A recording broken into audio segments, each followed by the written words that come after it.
Hello. ഇപ്പോൾ കഴിഞ്ഞ ദിവസം നമ്മൾ 3 ട്രാൻസ്പെറൻറ്റ് ഡിസൈനർ സാരീസ് കണ്ടു അല്ലേ? അപ്പോൾ അതിൻ്റെ അകത്ത് കുറേ പേര് ചോദിച്ചിട്ടുണ്ട് കാന്താ വർക്ക് ഒന്ന് കാണിച്ചു തരുമോയെന്ന്. അപ്പോൾ kantha work, long and short, crochet work, അങ്ങനെ കുറേ സ്റ്റിച്ചസ് ചോദിച്ചിട്ടുണ്ട്. ഞാൻ ഒന്നും മറന്നു പോയിട്ടില്ല കേട്ടോ. എല്ലാം ഇങ്ങനെ വരുന്ന എപ്പിസോഡിൽ ഓരോന്നോരോന്നായിട്ട് കാണിച്ചു തരാം കേട്ടോ. അപ്പോൾ അതുപോലെ തന്നെ ചോദിച്ചൊരു സ്റ്റിച്ചാണ് റിബൺ സ്റ്റിച്ച്. അപ്പോൾ റിബൺ വെച്ചിട്ട് നമുക്ക് പല രീതിയിലും പൂക്കൾ തയ്ക്കാം. പല സൈസിലുള്ള റിബൺസ് മാർക്കറ്റിൽ അവൈലബിൾ ആണ്. അപ്പം നമുക്ക് അത് റിബൺ വെച്ചിട്ട് ഒരു ബഡ് തയ്ക്കാം, റോസ് തയ്ക്കാം, ലേസി ഡേസി സ്റ്റിച്ച് വെച്ചിട്ട് ഫ്ലവേഴ്സ് തയ്ക്കാം. അങ്ങനെ പല രീതിയിലും ഫ്ലവേഴ്സ് തയ്ക്കാം ഒരു റിബൺ വെച്ചിട്ട്. അപ്പോൾ അതിലത്തെ ഒരു മെത്തേഡാണ് ഞാനിന്ന് കാണിക്കുന്നത്. അപ്പോൾ ഞാനിവിടെ യൂസ് ചെയ്യുന്നത് 1/2 സെൻറ്റിമീറ്റർ, 1/2 സെൻറ്റിമീറ്റർ ഉള്ള ഒരു റിബണാണ്. അപ്പം ഒത്തിരി ബിഗിനേഴ്സ് ആണെങ്കിൽ ഒത്തിരി വലിയ വീതിയിലുള്ള റിബൺസ് യൂസ് ചെയ്യരുത്. എന്ന് വെച്ചാൽ റിബൺ നൂല് തുണി കൂടെ വലിക്കുന്ന പോലെ റിബൺ തുണി കൂടെ വലിച്ചെടുക്കാൻ ഇത്തിരി ബുദ്ധിമുട്ടായിരിക്കും. ആ സൂചി കയറുന്ന ആ ഹോളിൽ കൂടെ തന്നെ ഇത്രയും വീതിയിലുള്ള റിബൺ വലിച്ചെടുക്കുക എന്ന് പറഞ്ഞാൽ ഇത്തിരി ബുദ്ധിമുട്ടായിരിക്കും. അതുകൊണ്ട് സ്റ്റാർട്ട് ചെയ്യുമ്പോൾ, ആദ്യമായിട്ട് വർക്ക് ചെയ്യുമ്പോൾ ഏറ്റവും കുറഞ്ഞ സൈസിലുള്ള റിബൺ യൂസ് ചെയ്യുന്നതായിരിക്കും നല്ലത്. അപ്പോൾ അതുകൊണ്ട് ഞാനിവിടെ ഒരു 1/2 സെൻറ്റിമീറ്റർ ഉള്ളത്, 0.5 സെൻറ്റിമീറ്റർ ഉള്ള ഒരു റിബണാണ് എടുത്തിരിക്കുന്നത്. കൂടുതൽ വലിയ സൈസൊന്നും അല്ല, അത്ര 0.5 സെൻറ്റിമീറ്ററേ ഉള്ളൂ. അതൊക്കെ നിങ്ങൾക്കും യൂസ് ചെയ്യാം. അപ്പോൾ അത് വെച്ചിട്ട് ഒരു സിമ്പിളായിട്ട് ഒരു പൂ തയ്ക്കുന്നതാണ് ഞാൻ കാണിക്കുന്നത്. അപ്പോൾ ഈ വീഡിയോ ഇഷ്ടപ്പെട്ടാൽ ലൈക്ക് ചെയ്യുക, ഷെയർ ചെയ്യുക. നിങ്ങൾക്ക് ഡൗട്ട്സ് എന്തെങ്കിലും ഉണ്ടെങ്കിൽ കമൻറ്റ് ബോക്സിൽ ഇടുക. ആരെങ്കിലും ചാനൽ സബ്സ്ക്രൈബ് ചെയ്യാത്തവരുണ്ടെങ്കിൽ സബ്സ്ക്രൈബും ചെയ്യുക. അപ്പം നമുക്ക് റിബൺ വെച്ചിട്ട് എളുപ്പത്തിൽ എങ്ങനെയാണ് സ്റ്റിച്ച് ചെയ്യുന്നതെന്ന് നമുക്ക് നോക്കാം. ഇന്ന് ഞാൻ കാണിക്കുന്ന ഇത് ഈവൻ ബിഗിനേഴ്സിന് വരെ പെട്ടെന്ന് ചെയ്യാൻ പറ്റിയതാണ്. റിബൺ വെച്ചിട്ട് ചെയ്യുന്നതുകൊണ്ട് പെട്ടെന്ന് ഫില്ല് ചെയ്യും, പെട്ടെന്ന് ഫിനിഷ് ചെയ്യാൻ പറ്റും. ഒരു ഫ്ലവർ തന്നെ നമുക്ക് പെട്ടെന്ന് ഫിനിഷ് ചെയ്തെടുക്കാൻ പറ്റും ബാക്കിയുള്ള സ്റ്റിച്ചസ് വെച്ച് നോക്കുമ്പോൾ. അപ്പോൾ നമുക്ക് എങ്ങനെയാണ് ചെയ്യേണ്ടതെന്ന് കണ്ടു നോക്കാം. ഇപ്പം ഞാൻ എടുത്തേക്കുന്ന ത്രെഡ് ഈ ഒരു വലിപ്പമാണ്. അത് സാറ്റിൻ റിബണാണ്. അപ്പോൾ നമുക്കിത് തയ്ച്ചു തുടങ്ങാം.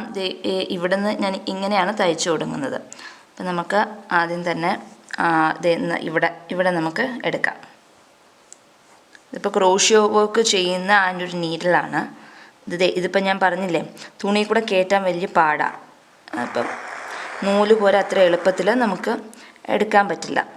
അപ്പം നല്ല വശം ഇതിൻ്റെ ഇപ്പോൾ ഒരെണ്ണം ഗ്ലേസിങ് ഉള്ള ഭാഗമായിരിക്കും, ഒരെണ്ണം ഗ്ലേസിങ് ഇല്ലാത്ത ഭാഗം. അപ്പോൾ ഏത് ഭാഗമാണെന്ന് വെച്ച് നോക്കിയിട്ട് നല്ല പോർഷൻ വെച്ചിട്ട് ഇപ്പം എന്തോരോ വേണ്ടേ, നമുക്ക് പെറ്റലിന് എന്തോരോ വേണ്ടതെന്ന് വെച്ചാൽ അവിടം വരെ വെച്ചിട്ട് ഇവിടെ ഈ ത്രെഡ് റിബണിൻ്റെ നടുക്ക് കുത്തുക.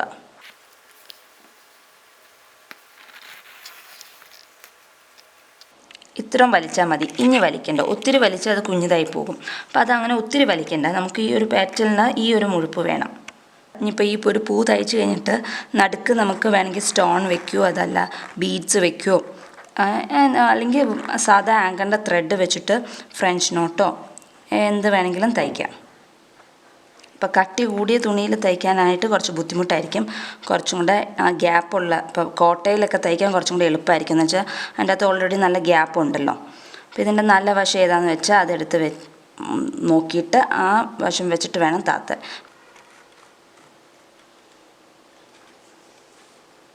ഇങ്ങനെ നമുക്ക് ഈ ഫുൾ ഫ്ലവേഴ്സും ഫില്ല് ചെയ്തെടുക്കാം. ഇപ്പോൾ നമ്മൾ റിബൺ വെച്ചിട്ട് ഫ്ലവർ തയ്ച്ചു കഴിഞ്ഞു. ഇനി ലീഫ് തയ്ക്കാനാണ് പോകുന്നത്. ലീഫ് തയ്ക്കാൻ ഞാൻ എടുത്തേക്കുന്ന റിബൺ ഇത്തിരി വലിയ റിബണാണ്. ഇതൊരു 1 സെൻറ്റിമീറ്ററിൽ കൂടുതലുണ്ട്. അപ്പോൾ അതാണ് ഞാൻ എടുത്തിരിക്കുന്നത്. അപ്പോൾ അതിപ്പം ഇവിടെ ഒരു ലീഫ് തയ്ക്കുക, ഇവിടെ ഒരു ലീഫ് തയ്ക്കുവാണ് പോണത്. നമ്മളിങ്ങനെ ഒന്ന് ട്വിസ്റ്റ് ചെയ്തിട്ട് എടുക്കാൻ നോക്കുക. അത്ര പെട്ടെന്ന് വരത്തില്ല. നമുക്ക് ഇങ്ങോട്ടേക്ക് വെക്കാം ഈ ഒരു ലീഫ്. അപ്പോൾ ഇങ്ങോട്ടേക്ക് വെക്കുമ്പോൾ ഇവിടെ ഇതിൻ്റെ സെൻറ്ററിലായിട്ട് കുത്തുക.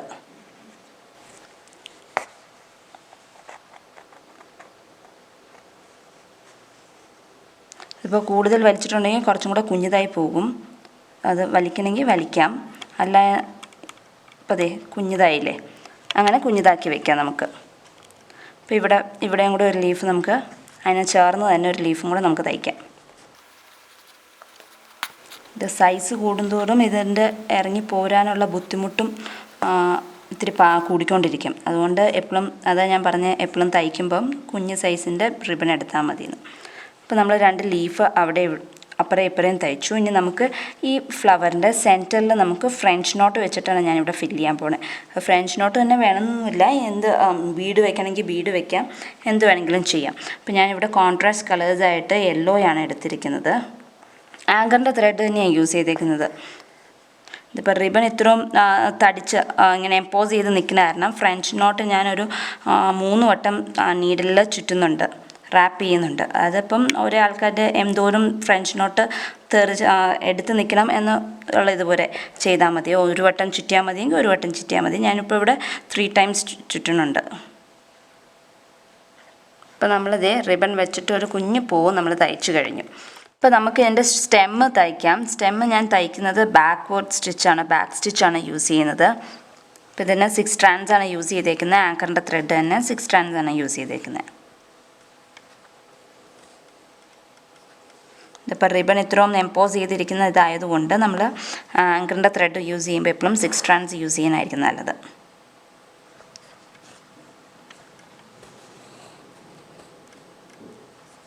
റിബൺ സ്റ്റിച്ച് വെച്ചിട്ട് നമ്മളിവിടെ പെറ്റൽസും ഈ ലീവ്സും തയ്ച്ചു. അതുപോലെ തന്നെ നടുക്ക് ഫ്രഞ്ച് നോട്ടും സ്റ്റെം ബാക്ക് സ്റ്റിച്ചും വെച്ചിട്ടാണ് തയ്ച്ചത്. അപ്പോൾ ഈ മൊത്തത്തിൽ ഈ ഒരു ഫ്ലവർ തയ്ക്കാനായിട്ട് ഞാനിപ്പോൾ ഇവിടെ എടുത്തത് ഒരു 10 മിനിറ്റിൽ താഴെ എടുത്തിട്ടുള്ളൂ. അപ്പോൾ പെട്ടെന്ന് നമുക്കൊരു ടീഷർട്ടിൻ്റെ ആണെങ്കിലും സൈഡിലെ നെക്ക് പോർഷനിൽ തയ്ക്കുക. ഇതുവരെ റിബൺ സ്റ്റിച്ചിൻ്റെ ഒത്തിരി ഡിസൈൻസ് അവൈലബിൾ ആണ്.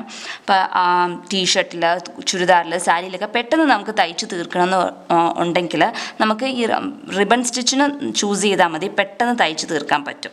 ഇപ്പോൾ നമ്മൾ കണ്ടില്ലേ എത്ര പെട്ടെന്ന് നമ്മളൊരു പൂ റിബൺ സ്റ്റിച്ച് വെച്ച് ചെയ്ത് തീർത്തേന്ന്. അപ്പോൾ നിങ്ങൾക്ക് ഇപ്പോൾ പെട്ടെന്ന് ഒരു എംബ്രോയ്ഡറി ചെയ്തേ പറ്റുള്ളൂ, പക്ഷെ സമയമില്ല എന്നുണ്ടെങ്കിൽ അങ്ങനത്തെ ഒരു സമയം വരും, അങ്ങനത്തെ ഒരു ഘട്ടം വരുവാണെങ്കിൽ റിബൺ വർക്കിലോട്ട് പോവുകയാണെങ്കിൽ പെട്ടെന്ന് തന്നെ നമുക്ക് ചെയ്തും തീർക്കാം, നമുക്ക് എംബ്രോയ്ഡറി ഉണ്ടാവുകയും ചെയ്യും. അങ്ങനെ നമുക്ക് പെട്ടെന്ന് ചെയ്ത് തീർക്കാൻ പറ്റിയൊരു വർക്കാണ്. എല്ലാവരും അപ്പോൾ ട്രൈ ചെയ്ത് നോക്കുക. ട്രൈ ചെയ്തിട്ട് ഫീഡ്ബാക്ക്സ് എഴുതി അറിയിക്കുക. അപ്പോൾ അടുത്ത ദിവസം മറ്റൊരു സ്റ്റിച്ചുമായിട്ട് കാണാം. അതുവരേക്കും ബൈ.